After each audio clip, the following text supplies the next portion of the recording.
Hello, everyone. This is the Insert Title Show, and I am your host, Wolf Strife. On this episode, I'm going to be talking about Mark Adkin's The Western Front Companion. Pretty much just like all of his other books, Mark Adkins has done an amazing job with this one.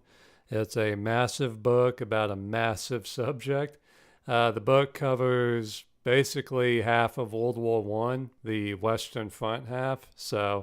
He starts off with the Schlieffen Plan and goes all the way to the end of the war. And everything in between on the Western Front he talks about. It's just an amazing book. He goes into the types of weapons the armies on the Western Front would have used, the uniforms, the tactics. He's got some really great maps in there, and he does, again, what he did with his other books. He basically goes to the battlefield, takes a real life picture, and then just adds graphics onto it, which looks really cool. Basically, here's where the Germans attacked 100 years ago or whatever, and this is the way they would have gone and stuff. So I always like that. It really kind of takes you there and shows you, what it would have kind of looked like. So basically, the way the book is organized, because it's such a huge topic. His other two books that I have are basically just about one battle. Like, he's got a Waterloo book, I have that. He's got a Gettysburg book, I have that. But this is an entire war, pretty much. So it's kind of a different setup this time. But not really. I guess he did kind of organize it in interesting ways than the other ones. It's just that in this one, each organization or chapter, whatever you want to call it, is just massive. Like, he's got a chapter on everything. Infantry, he's got a chapter on infantry organizations like battalions and divisions and all that, basically how units were organized in each army, like the French, the British, the Germans, the Americans, and all that.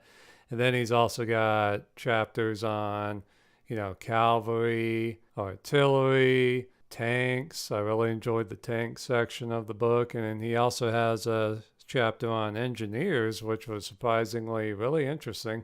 Like, that dealt with trenches, basically all kinds of fortifications and barbed wire placements or emplacements. And he even had a diagram on how they built mines underneath enemy fortifications and stuff. So, yeah, that was very interesting. And it's just a massive, massive book. It covers pretty much everything you would need to know about World War One on the Western Front. He's even got some naval battles in there.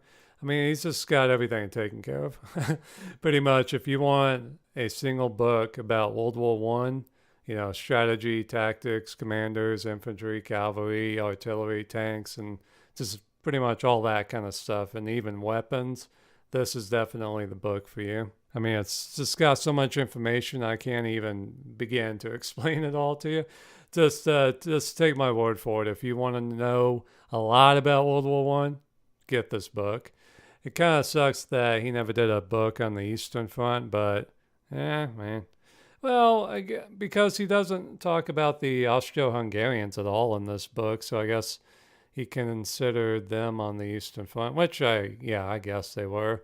But that would have been interesting, him talking about, the Italian front, the Russians would have been interesting, especially like the Brusilov offensive and all that stuff, Romania, and just, all that would have been interesting. But seeing how Mark Atkins is British, he's got his side that he's curious about. So, yeah, but anyway, if you want to get a great book on World War One, this is it.